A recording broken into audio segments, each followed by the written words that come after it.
दर्शकों, आपको हमारा चैनल पसंद आता है तो सब्सक्राइब करें, लाइक करें, शेयर करें, कमेंट जरूर करें। मैंने कोई बात की, हमारे देश में अभिव्यक्ति की आज़ादी है, बात कहने की आज़ादी है।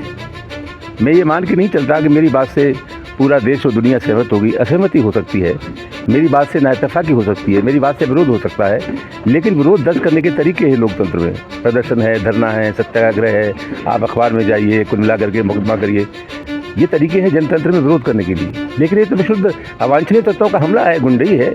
जिस तरह से हमारे घर पर लोग आए, उनका मकसद हमारे परिवार पर कातिलाना हमला करने का था, तो बदतमीजी की पराकाष्ठा था। ये तो एक तरह से ऐसे लोग थे जिनका कानून में कोई विश्वास नहीं है, और इसी के चलते मैं कह सकता हूँ कि ये बिल्कुल सही है कि हमारे प्रदेश में जंगल राज।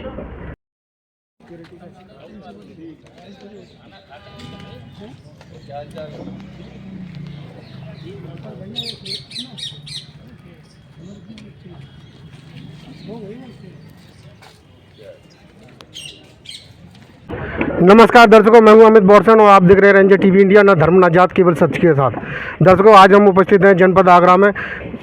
माननीय सांसद रामजीलाल सुमन जी, जो कि वफादार सांसद हैं, जो कि अपनी पार्टी में जब से शामिल हुए, जब से आप इसी में हैं, और जो राजा अपने आप को बोलते हैं, वर्तमान में आसपास के ज़िलों में भी है, वो पार्टी देखते ही जैसी सरकारें आती हैं वो बदल जाते हैं। इसलिए हम इनको अभी तक हम वफादार बोल रहे हैं। और दूसरा, जिस प्रकार से देसी आतंकवादियों के द्वारा जो आपके घर पर जो आतंकी हमला किया गया था, उसको देखते हुए आप क्या कहना चाहेंगे सर?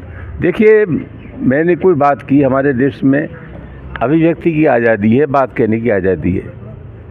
मैं ये मान के नहीं चलता कि मेरी बात से पूरा देश और दुनिया सहमत होगी। असहमति हो सकती है, मेरी बात से नाइतफाकी हो सकती है, मेरी बात से विरोध हो सकता है, लेकिन विरोध दर्ज करने के तरीके हैं लोकतंत्र में।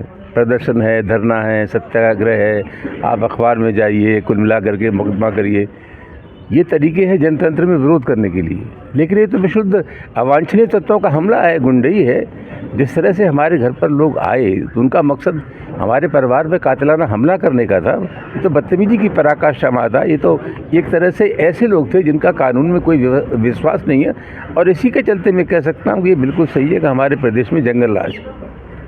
सर, जिस प्रकार से जो एक विकास दुबे था वो पैदा हुआ था, उसके बाद में दूसरा ये लगता है कि आने वाले दिनों में ऐसे विकास दुबे पैदा हो रहे हैं। मैं कोई किसी के ऊपर कोई व्यक्तिगत टिप्पणी नहीं करना चाहता। मेरे लिए नाम लेना किसी का उचित नहीं है। कुल मिलाकर के ये नीतिगत झगड़ा है।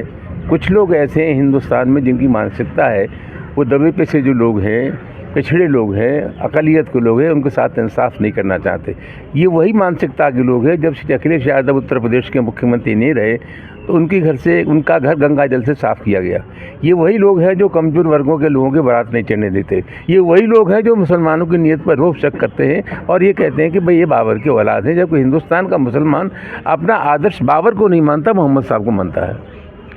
सर, क्या मानते हैं कि जिस प्रकार से समाजवादी पार्टी ने जो लोकसभा के चुनाव में उत्तर प्रदेश में जो पटखनी दी है, उसको देखते हुए, और दूसरा जो बीजेपी वालों का जो एक नारा था कि 400 पार और संविधान बदलने की कोशिश, अगर वो 400 पार नहीं कर पाए हैं, और भारतीय जनता पार्टी जाति और धर्म की राजनीति करती है।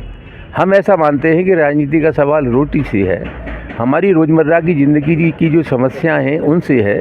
तो भारतीय जनता पार्टी का तो ये एजेंडा है, कुल मिलाकर के लोगों को जाति धर्म के नाम पर बांटो, हिंदुस्तान के मुसलमानों की नीयत पर शक करो, ये देश कैसे बटे, ये उनका एजेंडा है। समाजवादी पार्टी का जहाँ तक सवाल है, हम नीति, सिद्धांत और कार्यक्रम पर राजनीति करने वाले लोग हैं, और हमारा मानना ये है कि देश के 80% लोगों के साथ अभी तक इंसाफ नहीं हुआ है। हमारी पार्टी के राष्ट्रीय अध्यक्ष उसी रास्ते पर चल रहे हैं, और मैं समझता हूँ समाज में जो शक्तियाँ हैं उनका ध्रुवीकरण हो रहा है। एक तरफ वो लोग हैं जो जाति और धर्म की बात करते हैं, जो पिछड़ों के साथ, दलितों के साथ और अक़लियत के साथ इंसाफ नहीं करना चाहते। हम इंसाफ करने वाली पार्टी है, और हमारा मकसद यही है कि किसी तरह से देश के आम आदमी तक सत्ता की पहुँचे, या वो सुरक्षित रहे। निश्चित रूप से सुरक्षा तो सबसे पहला सवाल है। आज देश में कहते हैं कि साहब राम राज आ रहा है, कमज़ोर वर्ग सुरक्षित नहीं है, अक़लियत के लोग तो इतनी दहशत में कभी रहे ही नहीं। हम लोग रोज़ मांग करते हैं कि जातिगत जनगणना कराइए, उस पर सरकार को ध्यान देने को तैयार नहीं है। तो ये सैद्धांतिक सवाल है। बहुत बहुत धन्यवाद सर, आपने जो हमें समय दिया।